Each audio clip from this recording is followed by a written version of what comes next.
मित्रों, नमस्ते संस्कृताय। मैं अंजलि त्रिपाठी आप सभी का अपने यूट्यूब चैनल पे हार्दिक स्वागत व अभिनंदन करती हूँ। चलिए मित्रों, नीति शतक जो भर्तृहरि द्वारा रचित है उसकी प्रमुख सूक्तियों को हम लोग देख लें। चलिए, तो पहली सूक्ति है मित्रों, ज्ञान लो दुर्विघ्नं ब्रह्मापि नरः न रज्येत। कहते हैं मूर्ख को ब्रह्मा भी नहीं समझा सकते हैं। दूसरी सूक्ति में कहते हैं भर्तृहरि जी, विभूषणम मौन पंडितानाम, मूर्खों का मौन रहना ही उनके लिए भूषण है। तीसरी सूक्ति में क्या कहते हैं भर्तृहरि, नहीं गणयति क्षुद्रो जंतु परिग्रह फलगुताम। कहते हैं छोटा व्यक्ति ग्रहण करने वाली वस्तु की तुच्छता पर ध्यान नहीं देता, उसको जो भी मिलता है वो स्वीकार कर लेता है। चौथी सूक्ति में कहते हैं भर्तृहरि जी, विवेक भ्रष्टानाम सन्निपाता, विवेक भ्रष्टानाम भवत विनिपाता शतमुखा। कहते हैं विवेक भ्रष्ट हो जाता है जिनका, उनका पतन 100 प्रकार से होता है। पांचवी सूक्ति में कहते हैं मूर्ख नस्त औषधिम। कहते हैं मूर्खों के लिए कोई भी औषधि नहीं बनी है, अर्थात मूर्खों को इसी प्रकार से समझाया नहीं जा सकता है। वाग्भूषणम भूषणम। कहते हैं वाणी विद्या ही मनुष्य का सच्चा आभूषण है। सातवीं सूक्ति में भी कहते हैं भर्तृहरि, विद्या विहीनम पशु, जिसके पास विद्या नहीं है वह पशु है। आठवीं सूक्ति में कहते हैं भर्तृहरि, सत्संगति कथयम किम न करोति पुंसाम। सत्संगत मनुष्य का बड़ा से बड़ा हित करती है। नौवीं सूक्ति में कहा गया है, सर्वकृच्छ गतोऽपि वाञ्छति जनः सत्त्वानुरूपं फलम्। कहते हैं विपत्ति में रहने पर भी प्राणी अपनी प्रतिष्ठा के अनुसार ही जीवन चाहता है। न खलु व्यस्तो जशो हेतु, अवस्था से कोई तेजस्वी नहीं होता, तेजस्वीपन जन्मजात होते हैं। 11वीं सूक्ति में कहा गया, सर्वे गुणा कांचनमाश्रयन्ते, धनी मनुष्य गुणवान कहा जाता है। 12वीं सूक्ति में कहा गया है, शिवा धर्म परम गहनो योगिनमप्य गम्य। सेवा करना बड़ा ही कठिन कार्य है, योग से भी यह साधना दुष्कर है। 13वीं सूक्ति में कहा गया, संतम स्वयं परिहते विहिता वियोगा। सज्जन पुरुष अपने आप दूसरे की भलाई करते हैं, उन्हें कहने की आवश्यकता नहीं पड़ती है। 14वीं सूक्ति में कहा गया, पाराब्धम उत्तम जना परित्यजन्ति। महान लोग आरंभ किए हुए कार्य को पूरा करके ही छोड़ते हैं, बीच में नहीं त्यागते हैं। 15वीं सूक्ति में कहा गया, मनुष्य कार्यार्थो न गणित दुखम न च सुखम। कहते अपने कार्य में लगा मनुष्य व्यक्ति दुख सुख की चिंता नहीं करता है। नान्यतप्य प्रविचलन्ति पदम नधीरा। धीर लोग न्यायोचित मार्ग में कभी भी पीछे नहीं हटते हैं। शीलम परम भूषणम, शील मनुष्य की शोभा है। 18वीं सूक्ति में कहा गया, विधि रहो बलवंती में मति, भाग्य बड़ा प्रबल होता है। हत विधि विधि परिपाक के वा लंघनीय। दुर्भाग्य को कौन लांघ सकता है। नमस्त कर्म विधिरपि न एम्भय प्रभवत। उस कर्म को प्रणाम है जिस पर ब्रह्मा का भी कुछ वश नहीं चलता है। भाग्यानि पूर्व तपसा खलु संचितानि, काले फलन्ति पुष्पस्य यथैव वृषा। कहते पूर्व जन्म की तपस्या से वंचित भाग्य मनुष्य के जीवन में वृक्ष से समान फलता है। आप जिस तरह का बोएंगे उसी तरह का ही फलेगा, नीम बोने पे खजूर नहीं निकलेगा। महत्वपूर्ण सूक्तियाँ जो कि रटार्जुनियम की है, भारवी विरचित है। चलिए तो देख लेते हैं। अरे श्री विद्यार्थिन क्षितिजा विदिता शोपादि संदेशोषणानि। द्रौपदी का कथन है, युधिष्ठिर की विजय अभिलाषा वाले राजा लोग शत्रुओं के विषय में संधियों को छल पूर्वक भंग करते हैं। चलिए दूसरी श्रुति की तरफ बढ़ते हैं मित्रों। अहो दुरंता बलवंदिरोदिता भावार्थ। बनीचर युधिष्ठिर से कहता है, बलवान के साथ किया गया वैर विरोध होना अनिष्ट अंत है। कामा कष्ट ही शत्रुआ। इंद्र अर्जुन से कहते हैं, हे कामाद, विषय बड़े कष्टदायी शत्रु हैं। तत्विदाम किमस्ति येन सुकरम मनुष्यभिः। भगवान शंकर की आराधना करने हुए अर्जुन का शरीर क्षीण हो गया था, फिर भी उसमें तीनों लोक के उत्कर्ष को जीत लिया था। उस शरीर को देखने में तत्वज्ञ लोगों को भी भय उत्पन्न हो जाता है। कौन ऐसा कार्य जिसे मनुष्य लोग आसानी से नहीं कर सकते, अर्थात सभी कार्य मनुष्य ही कर सकते हैं। तथापि वक्तुम व्यवसायन्ति मां निरस्त नारी शम्या दुराधया। द्रौपदी का कथन है, फिर भी स्त्री जनोचित शालीनता को नष्ट करने वाली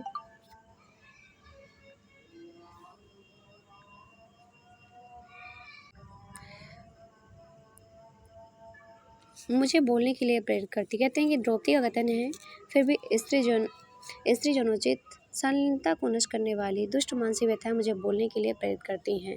ये द्रौपदी कहती हैं युधिष्ठिर से। न तितिक्षा समस्ति साधनम। युधिष्ठिर भीम से कहते हैं क्षमाशीलता ही सभी काल में सभी फलों को देने वाली है।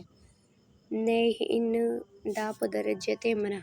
युधिष्ठिर भीम से कहते हैं नीति मार्ग से भ्रष्ट हुए राजा से प्रजाजन विरक्त हो जाते हैं, परंतु उससे अनुराग नहीं करते हैं। न रम्याहार्य उपेक्षेते गुणम। शरद ऋतु की शोभा को देखकर यक्ष अर्जुन से बिना पूछे ही कहने लगा, क्योंकि मनोहर वस्तु आरोपित गुणों की अपेक्षा नहीं करता है। बहुत ही महत्वपूर्ण सूक्ति है मित्रों ये। नहीं प्रियम प्रवृत्तमिच्छन्ति मिषाय तैषिणम्। वनेचर युधिष्ठिर से कहता है क्योंकि कल्याण चाहने वाले स्वपक्षीय लोग मिथ्याभूत मधुर वचन बोलने की इच्छा नहीं करते हैं। जो व्यक्ति आपका बहुत ही प्रिय होगा और आपकी भलाई चाहता होगा, वो आपकी कभी भी झूठी प्रशंसा नहीं करेगा, अर्थात आपको सच्ची और आपकी सहायता करेगा। न्यायधारा ही साधवा। मनुष्य को तपस्या करते देख प्रसन्न मुनि वेशधारी इंद्र आकर अर्जुन से बोले, सज्जन लोग तो न्याय का ही आश्रय लेते हैं। पराभव एवं मानिनान। युधिष्ठिर की दशा को देखकर द्रौपदी कहती है शत्रु द्वारा अपराभूत शौर्य संपत्ति वाले मनुष्य पुरुषों के लिए पराभव भी उत्सव के ही समान होते हैं। प्रकृत्या मित्रा ही साधम साधवा। बराह की मृत्यु पर अर्जुन तथा किरात आपस में युद्ध करने के पूर्व एक दूसरे से बहस करते हैं। गुणों के अर्जन से उत्कृष्ट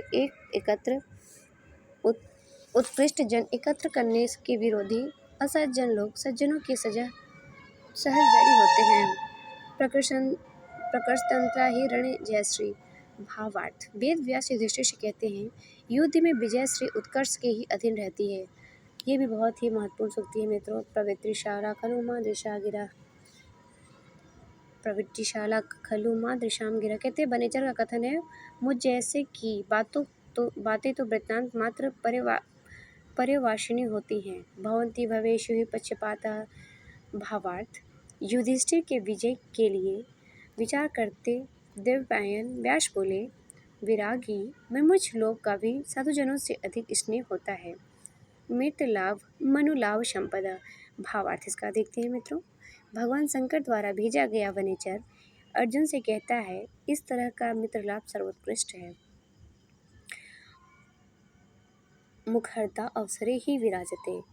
कुबेर का अनुचर यह यक्ष अर्जुन से प्रिय वचन बोला, अवसर पर वाचालता शोभित नहीं देती है। लंघते ही न खलु काल नियोगा।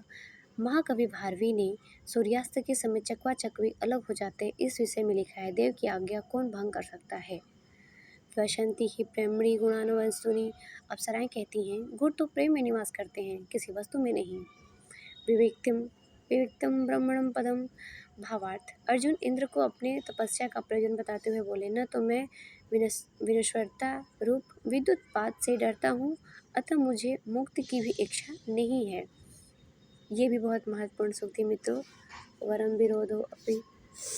विरोधो अपि शम आत्मभि। वनेचर युधिष्ठिर से बताता है कि दुर्योधन अपने यश का विस्तार कर रहा है। महापुरुषों के साथ विरोध भी दुष्टजनों के साथ की अपेक्षा श्रेष्ठ है। व्रजन्ति ते मूढ़धिया पराभवम् भवन्ति मायाविषु येन मायिनः प्रविश्य घन्ति शठास्तथा विधान संवृत गणशिता इवेशवः। भावार्थ। द्रौपदी युधिष्ठिर से कहती हैं जो मनुष्य कपटियों के प्रति स्वयं कपटी नहीं बनते, विवेक रहित वे मनुष्य सर्वत्र पराजय को प्राप्त करते हैं, क्योंकि कुटिल व्यक्ति उस प्रकार के व्यक्तियों की कुटिलता से रहित सज्जनों के शरीर में प्रवेश करके कवच से आरक्षित देह वाले पुरुषों को मारने वाले अत्यंत तीक्ष्ण बाणों की तरह आदमी बनकर मार डालते हैं। मित्रों ये भी द्रौपदी का कथन है। समय सिद्धि मुनियो न भूभृता। द्रौपदी युधिष्ठिर से शांति मार्ग को छोड़कर युद्ध के लिए कहती हैं। कामना रहित तपस्वी लोग काम, क्रोध, लोभ, मोह, मद, मात्सर्य नामक षड विद्या शत्रुओं को जीतकर संयम के द्वारा मोक्ष रूपी सिद्धि को प्राप्त करते हैं।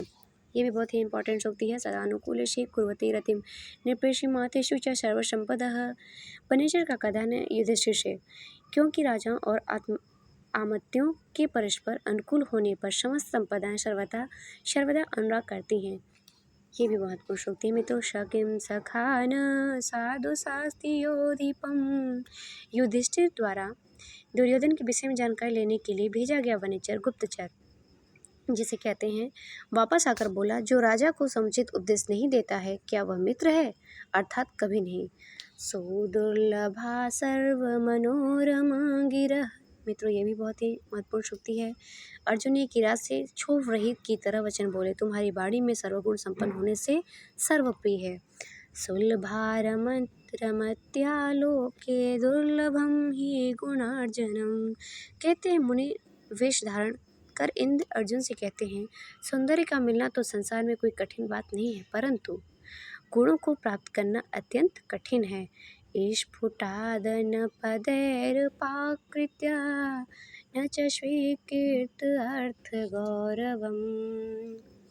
रचित पृथगर्थता गिरां न च सामर्थ्यम पोहितम क्वचित।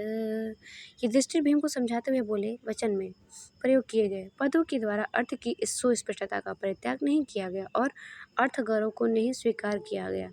ऐसी बात नहीं, अर्थात अर्थ विपुलता ही है। पदों का भिन्न भिन्न अर्थ निरूपित है, कहीं पर भी परस्पर सापेक्ष भाव परित्यक्त नहीं हुआ और अर्थात भीमसेन के वचन के पद स्पष्ट अर्थ वाले, अर्थ गौरव सार्थक तथा परस्पर पूर्वापर संबंध से युक्त हैं।